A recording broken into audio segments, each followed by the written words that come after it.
Shewrapara metro station লাগোয়া কাঁচা বাজারে আগুন, জানা যায়নি ক্ষয়ক্ষতির পরিমাণ।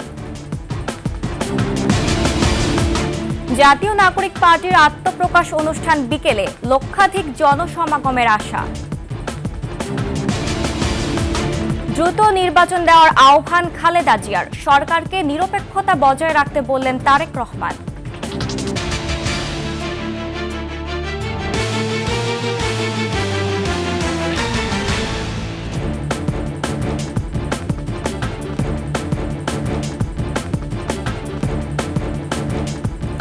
শুনছিলেন সংবাদ শিরোনাম। আমন্ত্রণ সকালের 21 সংবাদে, সাথে আছি আমি জান্নাতুল বুশরা। দর্শক, 21 টেলিভিশনের সংবাদ একসাথে সরাসরি দেখতে পাবেন আমাদের ফেসবুক পেজ www.facebook.com/2124 অনলাইনে। এছাড়া সাবস্ক্রাইব করতে পারেন www.youtube.com/@21 চ্যানেলে। রাজধানীর শেওড়াপাড়ায় মেট্রো স্টেশন লাগোয়া কাঁচা বাজারে আগুনে পুড়ে গেছে বেশ কয়েকটি দোকান ও ব্যবসা প্রতিষ্ঠান। মধ্যরাতে এই আগুনের ঘটনাটি ঘটে। ফায়ার সার্ভিসের 8টি ইউনিটের চেষ্টায় আগুন নিয়ন্ত্রণে আসে, তবে এতে কেউ হতাহত হয়নি। তাৎক্ষণিকভাবে আগুনের কারণ ও ক্ষয়ক্ষতির পরিমাণ জানা যায়নি। বিস্তারিত জানাচ্ছেন সঞ্জয় অধিকারী। বৃহস্পতিবার রাত 2:30টার দিকে আগুন লাগে শেওড়াপাড়া মেট্রো স্টেশন লাগোয়া কাঁচা বাজারে। এতে ভস্মীভূত হয় বেশ কয়েকটি দোকান।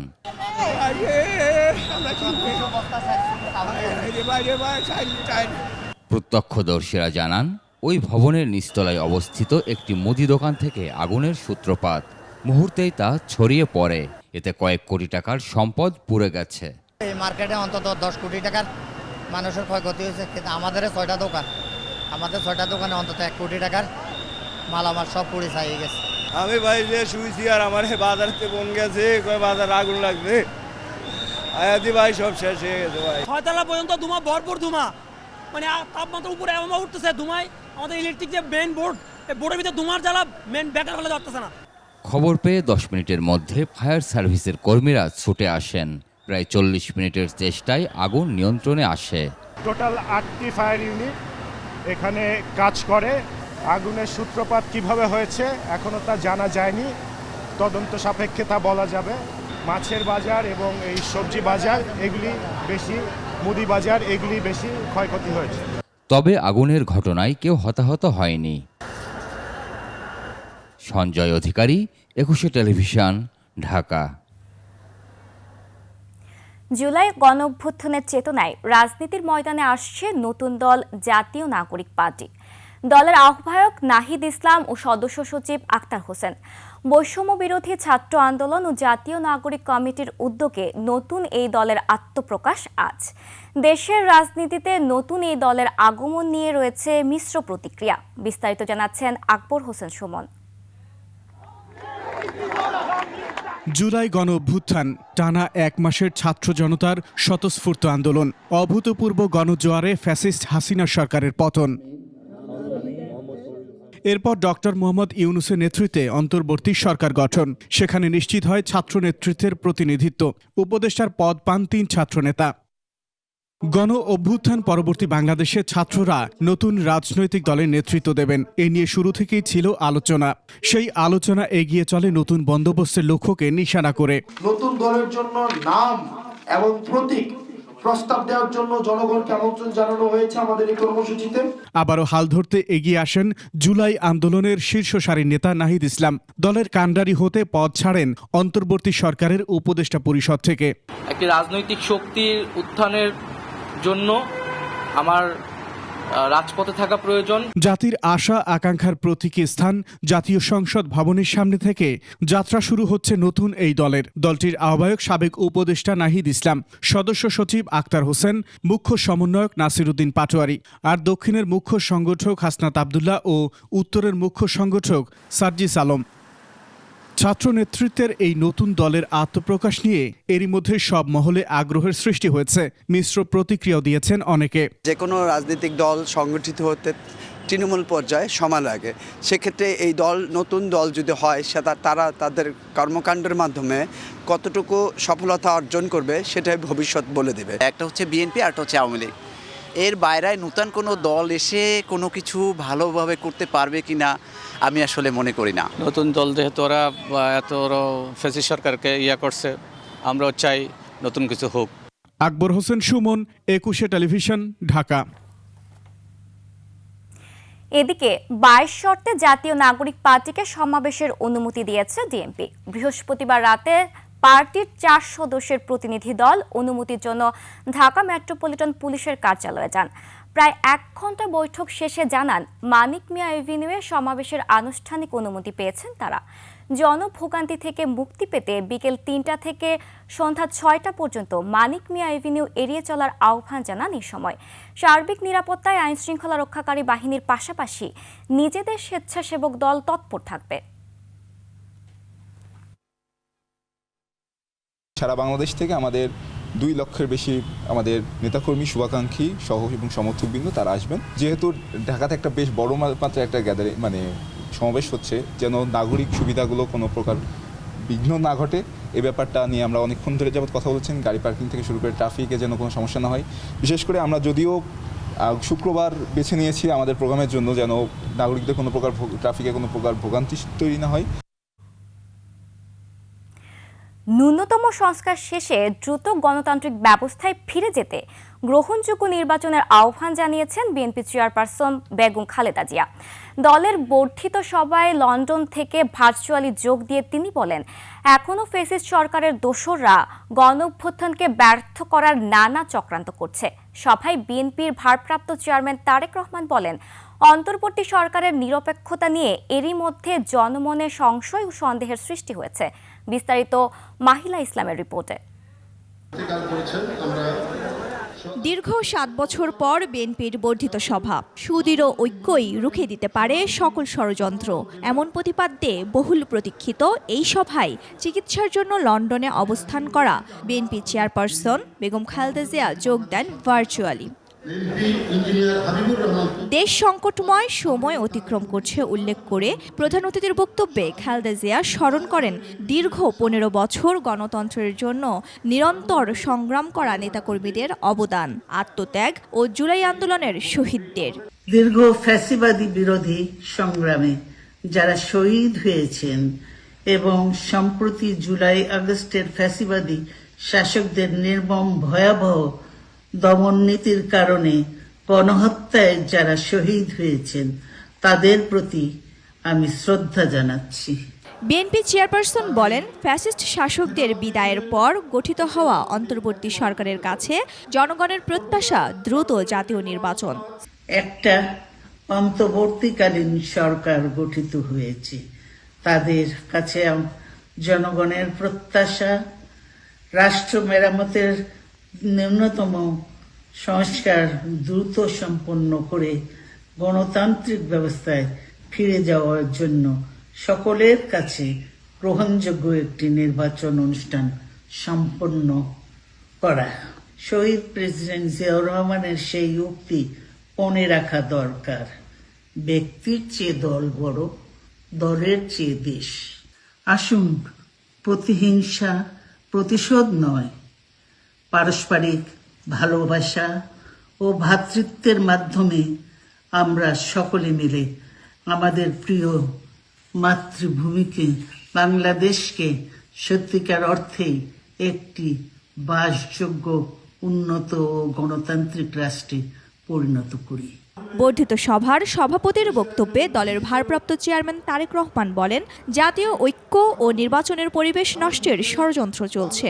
সুকৌশলে রক্ত পিচ্ছিল রাজপথে গড়ে ওঠা জাতীয় ঐক্য এবং জাতীয় নির্বাচনের পরিবেশ বিনষ্টের অপচেষ্টা চলছে।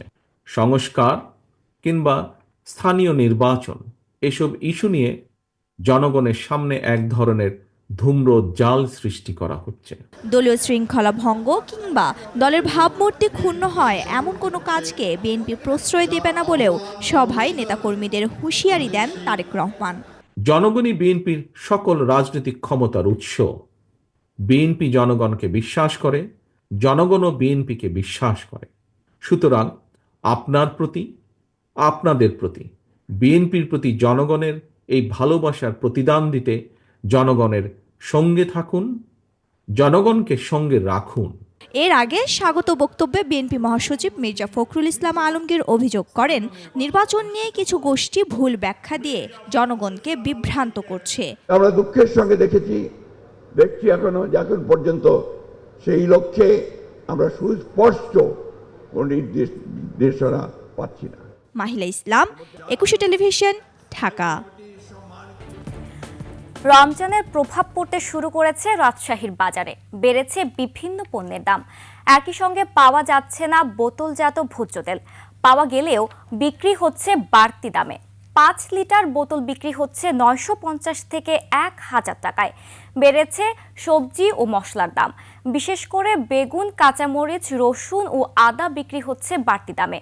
এক সপ্তাহের ব্যবধানে বেগুন 10 টাকা বেড়ে 30 টাকায়, কাঁচামরিচ 20 টাকা বেড়ে 60 টাকায় বিক্রি হচ্ছে। রসুন বিক্রি হচ্ছে 120 টাকায়। আদার দাম 50 টাকা বেড়ে বিক্রি হচ্ছে 150 টাকায়।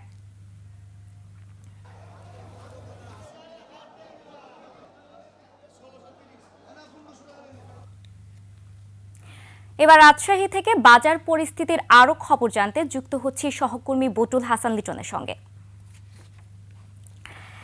লিটন, রাজশাহীর বাজারে সয়াবিন তেলের সংকটের কথা আমরা জানতে পেরেছি।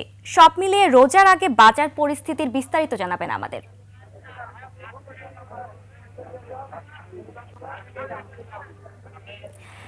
লিটন, রাজশাহীর বাজার শুনতে পাচ্ছেন?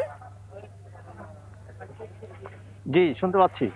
জি লিটন, রাজশাহীর বাজারে সয়াবিন তেলের সংকটের কথা আমরা জানতে পেরেছি। সব মিলিয়ে রোজার আগে বাজার পরিস্থিতি আমাদের বিস্তারিত জানাবেন।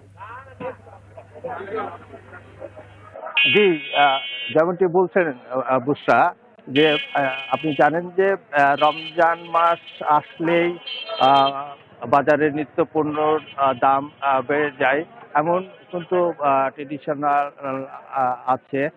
এবারও হয়তো তার ব্যতিক্রম হচ্ছে না। সেই কারণে আগে থেকেই কিন্তু পণ্যের দাম বাড়া শুরু হয়েছে। আপনি জানেন যে হয়তো 2-1 দিনের মধ্যে রোজা শুরু হবে। তার আগে সেই রোজার প্রভাব কিন্তু বাজারে পড়েছে। আমি এখন আছি কিন্তু রাজশাহীর সর্ববৃহৎ একটি হাট, তাহেরপুর হাটে। এখানে আমি যে জায়গাটি আছি সেই জায়গাটি হলো সবজির পাইকারি বাজার। এখানে সকাল থেকে কিন্তু অনেক সবজি এসেছে। আমি আসার পরে এখানে দাম জেনেছি যে রোজার যে উন্নত পণ্য বেগুনের দাম জেনেছি। বেগুন গত শুক্রবারের চেয়ে কিন্তু আজকে কিন্তু প্রায় 400 টাকা মন প্রতি বেগুনের দাম বেড়েছে। গত শুক্রবারে যেখানে 600 টাকা মন বিক্রি হয়েছে, আজকে কিন্তু সেখানে 1000 টাকা মন বিক্রি হচ্ছে। রোজার আরেকটা যে পণ্য আছে সেটা হলো ক্ষীরা বা শসা। যে ক্ষীরা শসা গত শুক্রবার 600 টাকা মন বিক্রি হয়েছে, আজকে সেই শসা এখানে বিক্রি হচ্ছে 1000 টাকা মন। আর এছাড়াও এখানে কাঁচামরিচের পাইকারি বাজার, কাঁচামরিচ এখানে বিক্রি হচ্ছে গত শুক্রবারের চেয়ে আজকে কিন্তু পার কেজিতে 10 টাকা, মানে 50 টাকা কেজি এখানে বিক্রি হচ্ছে। এইভাবেই কিন্তু মোটামুটি 2-1টি পণ্য ছাড়া প্রায় সব পণ্যেরই দাম বেড়েছে। এই ছিল রাজশাহীর তাহেরপুরের হাটের এই পাইকারি সবজি বাজারের সর্বশেষ পরিস্থিতি। বুঝছা, ধন্যবাদ লিটন আপনাকে। দর্শক, আমরা এতক্ষণ ছিলাম রাজশাহীতে আমাদের প্রতিনিধি লিটনের কাছে। আমরা চলে যাচ্ছি পরবর্তী সংবাদে। এরই সাথে শেষ করছি সকালের 21 সংবাদ। যাবার আগে সংবাদ শিরোনামগুলো আরো একবার। শেওড়াপাড়া মেট্রো স্টেশন লাগোয়া কাঁচা বাজারে আগুন, জানা যায়নি ক্ষয়ক্ষতির পরিমাণ। জাতীয় নাগরিক পার্টির আত্মপ্রকাশ অনুষ্ঠান বিকেলে, লক্ষাধিক জনসমাগমের আশা। দ্রুত নির্বাচন দেওয়ার আহ্বান খালেদা জিয়ার, সরকারকে নিরপেক্ষতা বজায় রাখতে বললেন তারেক রহমান।